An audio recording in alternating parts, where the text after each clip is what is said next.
Hi, Kat Chancellor with Stamp Art Connection, stampartconnection.com.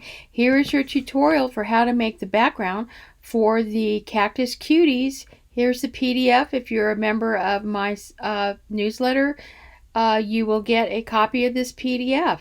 So this is how we're going to make the background. And we're going to start out with some basic white cardstock cut at 5.5 by 4 1/4. Now I made a stencil, and the stencil was made from the Potted Succulents dies. I took that die and I used a piece of window sheet or acetate, and I went ahead and I cut that, and that is going to be our stencil. We're going to lay it on over our basic white cardstock. I'm going to move in here. We're using a couple of different types of blending brushes. I'm using a Tim Holtz blending brush, and I'm going to show you some interesting things that this brush provides. It's a little stiffer, so it's going to kind of get between all the little cracks and crevices for a stencil. I'm using Bumblebee Bumblebee ink, and I'm going to place the stencil over, and I'm trying to kind of line this up because I don't want to have a messy background. But you know, one of the things that's nice about this is that this particular stencil fits right over the 5.5 and 4 1/4 cardstock, and I'm using these post-it notes that have sticky all the way across them.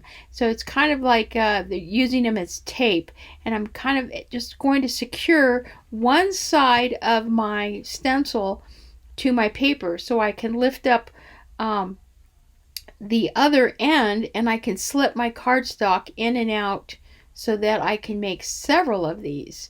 So you see how I have that secured, and now I can just go ahead. I'm going to use my brush, and I start off at the edge of the paper. Never start on your cardstock. Start off the edge and then move your brush into your stencil using a circular motion. If you start off at right on your paper, you're going to get a very dark ink spot. And the whole point here is that we're trying to blend this color onto our cardstock. And I go ahead and I work in a circular motion. Every time I add ink to my brush, I place the brush goes off on the side. Now I'm going to get my blending brush with my Flirty Flamingo ink. Again, I'm just kind of working off, and you'll notice how I kind of start off on the outside of my paper, and I kind of bring it into where I want to add the color. So there's my first one. Now, because of the way we have adhered our stencil, I just slip another piece of cardstock in there. Okay, and we can go for our next piece. Again, I'm going to use the Tim Holtz piece, and I'm just adding my color, starting with off and then moving towards the center of my stencil, working around in a circular pattern, going around in a circle. I can continue to add pigment as I work around. In this one, I'm adding a little bit more pigment to my stencil, and until I'm satisfied. Then I'm going to go ahead, and you see what I did right there? I put my brush right in the center as soon as I took it off my ink stab, and you can see I have that little dark spot there, and that's fine. It's going to work out for the whole design, but it just kind of shows what can happen when you're trying to get a more subtle look. You may not want to do that, so you always have to be very careful. All right, once again, we're going to grab a color, and I think I switched out a color, and I'm using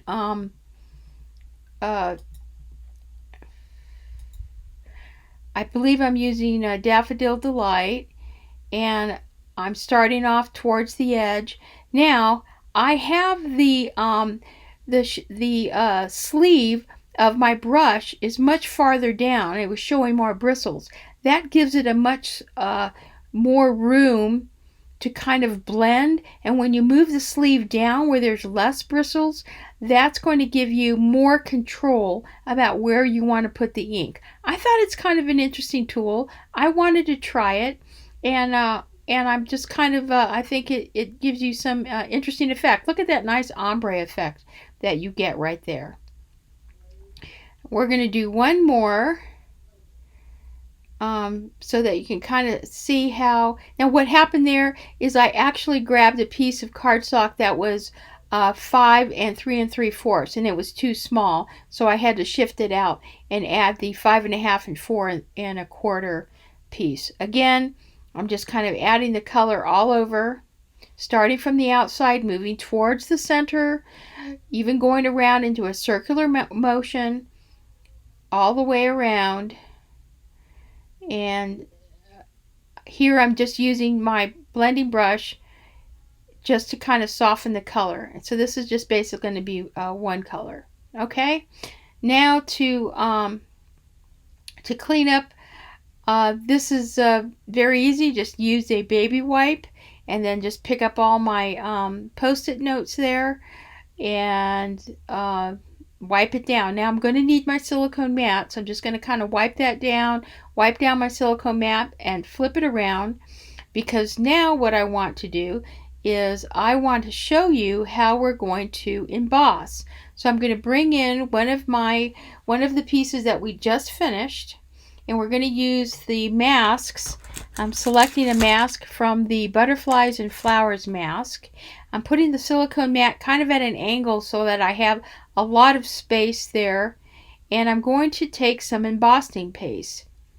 Now the tool that I'm using for the embossing paste is that very diamond shaped palette knife, and I like that because you put the paste on the back of that palette knife, and then you apply it at one end and then just slide it straight up across your mask, and then the point of your knife allows you to kind of control where you're putting the paste. But then if you get some paste off on the side that you don't want, just grab another knife and just very carefully just kind of scrape it off before it dries. Okay, now we're going to do the other side. Again, I'm going to use the same side that I used before. And let me move out. Okay, we're just going to put it down. Again, this is something that you can just use with your finger. You don't have to paste anything down. And then, because once you start applying the paste, the mask pretty much sticks to the paper.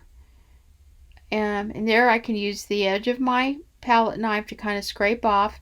Now we're gonna cut that down, so it's okay if you get some off on the edge, because if you'll notice that the image, there's a white border around our image, and we're going to cut that down when you get ready to make your card. Okay, just put it on the back of your palette knife, place it at the bottom, and then very gently. And the reason why this is getting a little sticky is my paste is a little hard, and I'm going to show you later on in this tutorial how you can kind of alleviate kind of your paste getting hard. And just kind of move off that little piece right there. Okay, and flip it around, put the mask back down, and add some more paste. And there you go. Just slide it up to your card. Use that point of that knife to help kind of direct where you want it, or to scrape it off. Now when I close my embossing paste, what I do is I make sure I kind of scrape the edges and put all the paste in the center.